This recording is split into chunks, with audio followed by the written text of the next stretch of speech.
Australia is a populated continent, yet humanity has never truly succeeded in fully settling or developing it.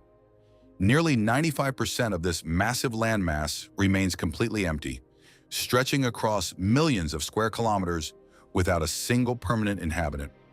Almost the entire population lives along a thin coastal strip, while inland territories as vast as Europe itself remain almost entirely deserted. This situation is neither accidental nor temporary. Deep within the continent lie abandoned towns, endless fences cutting across the landscape, and environmental conditions so extreme that sustaining human life becomes incredibly difficult. In the modern age, where nearly every corner of the planet has been occupied, such a concentration of people in one narrow region beside enormous empty lands feels almost unnatural. Our journey will follow the route from Adelaide to Darwin through the silent center of Australia itself. Along the way, we will uncover the natural and historical forces that created this immense dead zone, and why the heart of Australia seems destined to remain empty forever. Once you leave the populated coastline behind and travel deeper into the heart of the continent, an unusual feeling quickly emerges. The scenery outside the window barely changes anymore, yet road signs continue directing travelers toward towns that no longer truly exist. This becomes the first major clue to understanding Australia's vast emptiness. Along the highways and forgotten railway routes, hundreds of abandoned settlements still remain scattered across the land. These places were once full of life. Families built stone stations, opened small pubs, and believed they were creating a prosperous future in the middle of the wilderness. Today, however, only ruins survive. Collapsed rooftops, empty structures, and rusted vehicle frames slowly disappearing beneath the red desert sand. The most unsettling part of these abandoned places is the overwhelming silence, interrupted only by the sound of loose metal creaking in the desert wind. Standing before the strong stone remains of the old Farina station, it becomes difficult to imagine that hundreds of people once lived there, and that trains once thundered across this isolated land. The town disappeared because nature ultimately proved far more powerful than human determination. Eventually, the rain stopped coming, the wells ran dry, and the soil became lifeless dust that could no longer support farming. Residents abandoned the settlement in haste, leaving behind furniture, equipment, and heavy tools as though escaping from some unseen threat. Today, these ruins stand as a quiet reminder to anyone who believes Australia's interior can easily be conquered and transformed to serve human civilization.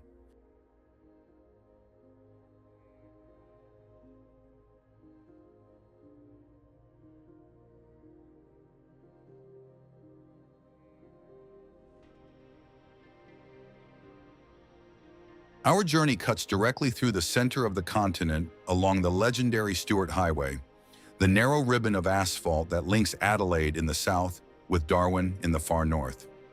The road stretches for nearly 3,000 kilometers, and traveling across it reveals the raw and unforgiving reality of Australia. At the beginning of the trip, vineyards and farmlands still appear outside the window, but the greenery fades surprisingly fast. Soon the vegetation becomes sparsy scrubland before disappearing almost completely. The highway turns into what feels like an endless gray line, crossing a vast red desert. It is here that you begin to understand the true meaning of isolation. Hours can pass without seeing another vehicle approaching from the opposite direction. The only regular companions along the road are enormous wild camels emerging suddenly from the dry bushes beside the highway. These animals were never originally part of Australia's ecosystem. They were brought to the continent long ago to transport supplies across remote desert regions, but many escaped and adapted perfectly to the harsh environment. Over time, their numbers exploded. Today, hundreds of thousands of these massive animals wander freely across the Outback. They move through the desert with complete indifference toward humans, almost as if they are the rightful rulers of this empty land. Passing cars mean nothing to them, and their calm presence serves as another reminder that Australia's interior belongs far more to wilderness than to civilization. The farther we travel north beyond Alice Springs, the more unusual structures begin appearing beside the road. Structures that seem completely out of place in such a deserted landscape. Endless barbed wire fences stretch across the horizon for thousands of kilometers, cutting through the desert like invisible borders separating different worlds. These fences were never designed simply to contain livestock. Their real purpose was to protect settled regions from predators and invasive animals. Yet standing beside one of these barriers in the middle of complete emptiness creates an unsettling feeling.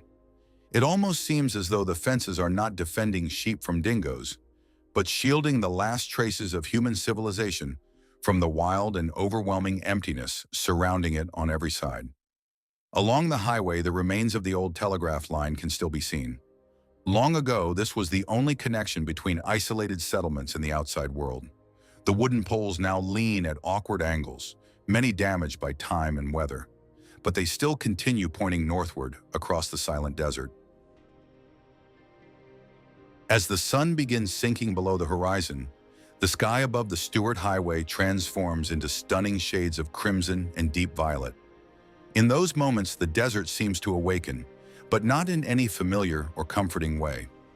Shadows stretch endlessly across the ground, while distant rock formations begin to resemble strange figures or ancient mythical creatures standing silently in the fading light. Near the town of Coober Pedy, this eerie atmosphere becomes even more intense. Here, many residents live underground to escape the unbearable heat above the surface. Thousands of cone-shaped mounds created by opal mining cover the landscape, giving the region an almost extraterrestrial appearance. In this place, it becomes clear that surviving in the center of Australia often requires people to retreat beneath the earth itself. Above ground, there is little more than burning air, empty roads, and dry wind pushing thorny bushes across the pavement. This is not simply a region without people. It feels more like a land actively resisting human presence. The moment you step out of the car, the heat strikes your face with overwhelming force, almost like a physical barrier. Even the silence feels unnaturally heavy, as though it has its own weight. In moments like these, it becomes impossible not to wonder why rivers on other continents flow inward and create fertile oases, while here they seem determined to avoid the continent's center altogether, disappearing instead into dry sands and lifeless salt lakes. Our journey continues toward Alice Springs, a remote town isolated within the geographic heart of this immense silence. Here we try to understand what compels people to remain in a place where nature itself seems to warn them to leave.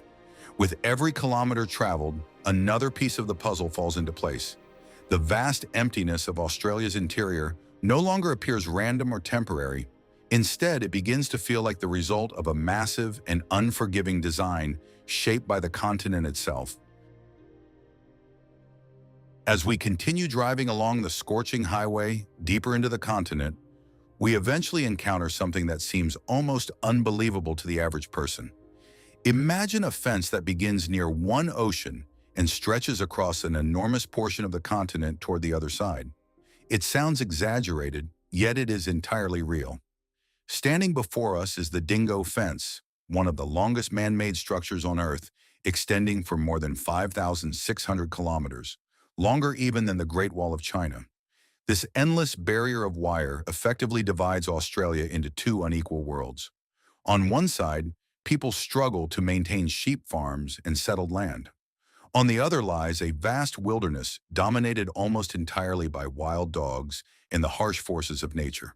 The creation of this fence tells the story of a long and exhausting battle between humans and the Australian environment itself, a conflict that has continued for generations across the empty heart of the continent. The problem began when the first European settlers introduced domestic animals to Australia, never imagining how destructive the consequences would become. The earliest disaster came from rabbits. What started as a small group released for hunting rapidly multiplied over a few decades into countless millions that consumed nearly every patch of grass in their path, transforming once usable pasture land into barren desert. In an attempt to stop the spread, enormous fences were constructed across different parts of the country. Australians hoped these barriers would contain the invasion of rabbits and protect farmland from destruction. but the animals adapted quickly. They burrowed beneath the fences, squeezed through openings, and continued spreading relentlessly, leaving stripped and lifeless ground behind them. Soon another major threat emerged: wild dingoes. These predators became a serious danger to sheep farming across the continent. Farmers eventually understood that they faced only two choices: either separate themselves from the wilderness with an enormous defensive barrier, or abandon their land entirely. From that struggle, the massive dingo fence was finally created. Maintaining a barrier of this size demands constant and exhausting work. Specialized inspectors travel hundreds of kilometers along the fence every single day, repairing sections damaged by camels, kangaroos, floods, and the harsh desert environment itself. Even a small opening, no larger than a soccer ball, can allow dingoes to enter protected farmland. Once inside, these predators can devastate livestock and severely damage the economy of entire farming regions. Because of this, the dingo fence has become more than just a physical structure. It symbolizes a deeper reality about Australia. Humans are not truly in control of the land, but are instead constantly defending themselves against it. People living near the edge of the outback carry an ongoing fear that the wilderness beyond the fence could reclaim everything they have built. On the far side of the barbed wire begins a world where civilization feels fragile and temporary. This sensation becomes especially powerful after sunset, when distant howls echo through the darkness of the red desert sands.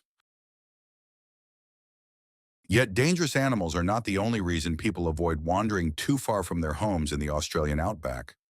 The emptiness of the continent also carries a strange and almost mystical atmosphere, one rarely mentioned in official travel guides. Near the small Queensland town of Boulia, longtime residents often speak about the mysterious Min Min lights. According to countless stories, glowing spheres suddenly appear across the desert at night and begin following lone travelers through the darkness. Witnesses describe them as bright floating orbs hovering just above the ground, moving in ways that seem almost intelligent. People claim the lights can approach vehicles, glide beside car windows, and then vanish without warning or abruptly change direction in complete silence. Scientists generally explain the phenomenon as a type of optical illusion caused by unusual atmospheric conditions and the refraction of light between layers of hot and cold air. Even so, many farmers and outback residents who have spent their entire lives in these remote regions still speak about the Min Min lights with genuine fear and superstition. Strange disappearances in the center of Australia are not simply myths or campfire stories. They are part of a disturbing reality supported by cold statistics. In this enormous wilderness, people sometimes vanish without a trace, and even modern search teams equipped with helicopters and advanced technology often fail to find them.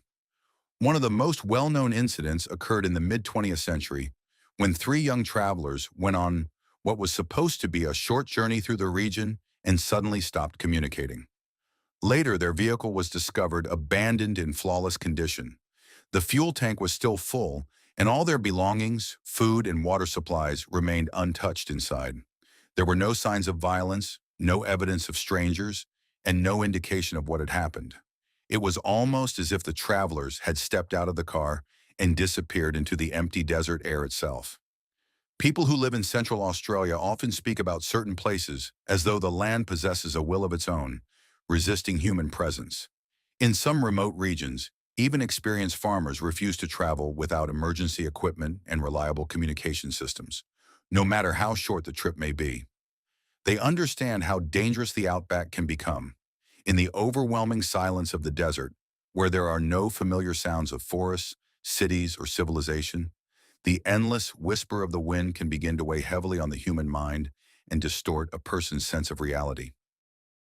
We continue our journey northward, passing beyond the endless fences and the stories of mysterious lights, to finally focus on the hard scientific and historical realities behind Australia's enormous emptiness.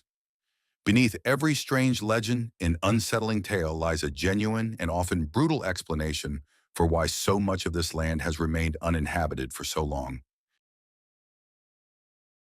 When people look at a map of Australia, many naturally wonder why enormous modern cities were never built in the center of the continent. Beneath the ground lie immense reserves of gold, diamonds, iron ore, and rare opals, resources valuable enough to attract industries, engineers, and millions of workers from around the world. But the moment you enter the interior of the country, the illusion of easy wealth quickly disappears. In Australia, discovering valuable minerals is only the beginning of the challenge. The real difficulty lies in extracting those resources and transporting them across some of the harshest and most isolated terrain on Earth. Imagine trying to operate a gold mine in a place where there are no forests for hundreds of kilometers and not even a small river nearby for basic daily needs. Every machine, every construction material, every piece of food, and every drop of fuel must be delivered by massive trucks traveling across unforgiving roads. During the rainy season, these roads can become impassable mud, while in extreme heat, the asphalt becomes so hot that vehicle tires sometimes explode. Australian history contains countless stories of ambitious settlers who established towns near rich mineral deposits, believing fortune was only a few years away. Yet once the excitement faded, they encountered the brutal reality of life in the desert. Maintaining even a small settlement in the middle of the outback demands enormous financial resources. Electricity costs are extremely high because fuel for generators must be transported across huge distances from the coast. As a result, Australia faces a strange contradiction. Extraordinary wealth exists beneath the ground, but the cost of supporting comfortable human life above it is often too great to sustain large permanent populations. Among all the settlements struggling to survive in Australia's interior, Coober Pedy holds a particularly unique place. As mentioned earlier, it may be the strangest town along the entire route. To escape temperatures that can rise above 50 degrees Celsius in the endless dust storms sweeping across the desert, residents have literally built their lives underground. Beneath the surface, the town contains almost everything needed for daily life. Homes, churches, stores, hotels, and even bars. Coober Pedy perfectly demonstrates how far people must adapt simply to survive in the center of Australia. Yet places like this remain extremely rare and isolated. Life here depends entirely on fragile supply networks. If the massive road trains transporting food, fuel, and equipment suddenly stopped operating, the town could face a serious crisis within days. The interior of Australia does not easily support independent human life. Nearly everything must arrive from distant coastal regions. Because of this, even small disruptions become emergencies. A delayed truck, damaged road, or broken communication line can quickly create dangerous conditions. Living in these remote settlements often feels less like living in an ordinary town and more like surviving on a distant space station, where every resource, from water to electricity, must be carefully rationed and comes at an enormous cost. When early explorers realized that reliable surface water barely existed in the Australian interior, they began searching beneath the ground instead. What they discovered initially appeared to be nothing short of miraculous. Beneath a vast portion of the continent lies the Great Artesian Basin, one of the largest underground freshwater reservoirs on Earth, a gigantic hidden ocean that has been collecting water for millions of years. At first, this discovery seemed like the perfect solution. Many believed that by drilling wells, the dry red desert could eventually be transformed into fertile green land. But once again, Australia's harsh environment revealed another hidden obstacle. The first shock came when water burst from the deep wells. Instead of cool, refreshing groundwater, settlers encountered water so hot that it was nearly boiling. In some areas, temperatures inside the underground reservoir can approach 100 degrees Celsius. For farmers hoping to find life-saving water, the reality was devastating. The water emerging from the earth was dangerous for crops and livestock unless it was cooled first. To make use of it, people were forced to construct large cooling systems and long channels where the water could gradually lose heat beneath the desert sun. Yet the extreme temperature was only the beginning of the problem. The most serious problem, however, was the chemical makeup of the water itself. After remaining trapped within ancient rock layers for millions of years, the water had absorbed enormous amounts of salt and minerals. Much of it was nearly impossible for humans to drink, carrying an unusual taste and odor. For many types of plants, it was effectively toxic. If farmers used this water regularly to irrigate ordinary fields, the results became disastrous within only a few seasons. A thick white layer of salt would begin forming across the soil. eventually leaving the land so barren that even basic grass could no longer grow there. In reality, this underground water was useful only in limited amounts and mainly for certain livestock. Sheep and cattle could survive on it under controlled conditions, but it could never support the kind of large agricultural regions needed to feed millions of people. There was another major issue as well. The water supply was not endless. During the past century, thousands of wells have been drilled into the Great Artesian Basin, gradually reducing the natural pressure deep underground. In places where water once surged to the surface by itself, powerful mechanical pumps are now required just to bring it above ground. As a result, water in the Australian interior becomes increasingly costly and difficult to obtain. Once again, another human attempt to conquer the outback collapses against the invisible defenses of the continent itself. Yet to fully understand why the center of Australia remains so empty, we must look far deeper into the past, into the origins of the land itself. The true explanation for the silence of the outback is hidden within the ancient history and geological structure of Australian soil, a story that reveals why this continent has resisted large-scale human settlement for millions of years. We now arrive at the most crucial part of our investigation, the explanation that reveals why nearly every attempt to permanently settle the center of Australia ultimately failed. The answer lies in something far older and more powerful than climate alone, the extraordinary age of the continent itself. On continents like Eurasia or North America, the land is constantly being renewed. Mountains continue to rise, volcanoes release fresh minerals, and glaciers grind rock into fertile sediment. These powerful geological processes continually restore nutrients to the soil, helping ecosystems remain productive and rich. Australia is completely different.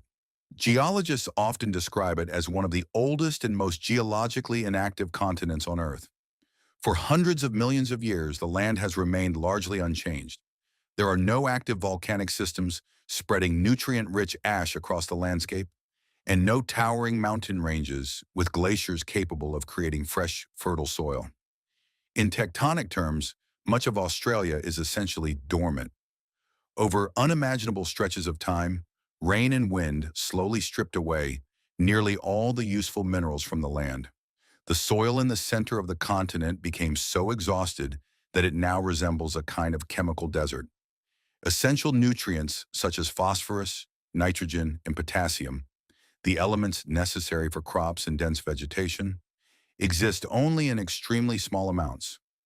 What lies beneath the feet of travelers in the outback is not simply dry dirt. It is the worn-down remains of ancient mountains that have already lost nearly all their fertility. Even if heavy rainfall suddenly arrived across the interior, it would not transform the region into lush farmland. The soil itself no longer contains the nutrients plants need in order to thrive. Modern attempts to restore these enormous areas with fertilizers face an almost impossible challenge. Trying to enrich such vast barren land is like attempting to fill an ocean one spoonful at a time. The process is extremely expensive, and rare desert storms often wash nutrients away before they can have any lasting effect, leaving behind nothing but salty plains and lifeless sand. In many ways, the Australian outback feels like a landscape that has already completed its natural cycle long ago, a land that can now support only the toughest and most adaptable forms of life. But even if Australia's soil were fertile, civilization would still face another enormous obstacle created by geography itself. This barrier is the Great Dividing Range, a massive chain of mountains running along the entire eastern coastline of the continent, functioning almost like a gigantic and merciless natural pump. The way this climatic system works is almost cruel in its efficiency.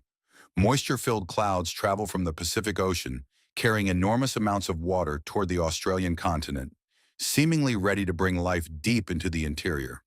But the Great Dividing Range blocks their path. As the clouds collide with the mountains, they are forced upward into colder air, where they release most of their moisture as heavy rainfall along the eastern slopes and the narrow coastal regions. This is why cities such as Sydney, Melbourne, and Brisbane are surrounded by greenery, forests, and fertile land. However, once the clouds pass over the mountain range and move toward the center of the continent, Almost all their moisture is already gone. What remains becomes dry, scorching air capable of producing little more than heat waves and dust storms across the outback. In many ways, these mountains effectively steal water from the rest of Australia, leaving the overwhelming majority of the continent in permanent drought conditions. This creates what scientists call a rain shadow effect. In central Australia, evaporation rates are so extreme that far more water disappears into the atmosphere than ever falls as rain. Under conditions like these, even rivers behave differently from those on other continents. Instead of growing into large waterways that reach the ocean, many inland rivers simply flow toward the center of the continent and vanish into salt lakes and marshes long before they can support major ecosystems or human settlements. And if it seems that drought, poor soil, and isolation are already enough to explain Australia's emptiness, there is still another invisible force shaping the continent's fate. That force is El Niño, the powerful oceanic cycle that makes Australia's climate one of the most unstable and unpredictable in the world. In many parts of the world, farmers can rely on seasonal patterns. Winter passes, spring arrives, and rain eventually follows. But in Australia, nature offers no such certainty. El Niño can trigger devastating droughts that continue for 5 or even 10 consecutive years, destroying crops, livestock, and entire agricultural regions. Then, without warning, the cycle may suddenly reverse. Torrential floods crash onto the same lands that were previously dry and lifeless. Massive areas become submerged in water, yet the floods disappear almost as quickly as they arrive, draining away before the soil can truly benefit from the moisture. This brutal cycle makes large-scale settlement in Central Australia extraordinarily difficult. No modern economy can remain stable in a region where harvests may repeatedly fail for reasons beyond human control. Creating reliable long-term water systems becomes nearly impossible when rainfall patterns can change so dramatically over a single decade. For those who still choose to live in the outback, survival often becomes a constant gamble against nature itself. Farmers may invest enormous sums into wells, fences, machinery, and infrastructure, only to watch years of work collapse during a single prolonged El Niño period. In Australia's interior, the environment can erase human effort with terrifying speed. Australia's vast emptiness is far more than a simple lack of population. It is the outcome of an enormous natural system that limits nearly every possibility for large-scale growth and settlement. Ancient exhausted soil, mountain ranges that trap rainfall along the coast, and unpredictable oceanic cycles have together created a region where human beings will always struggle to truly belong. Our journey across this continent has taken us through abandoned towns, endless defensive fences, underground communities, and silent deserts in order to understand the full reality behind the Australian outback. Australia's interior did not remain empty because people failed to discover it, nor because no one attempted to develop it. It remains empty because the planet itself shaped this land into a place of harsh balance and isolation, a place where humans may briefly pass through, extract resources, and survive for a time, but where permanent dominance over nature has never truly been possible.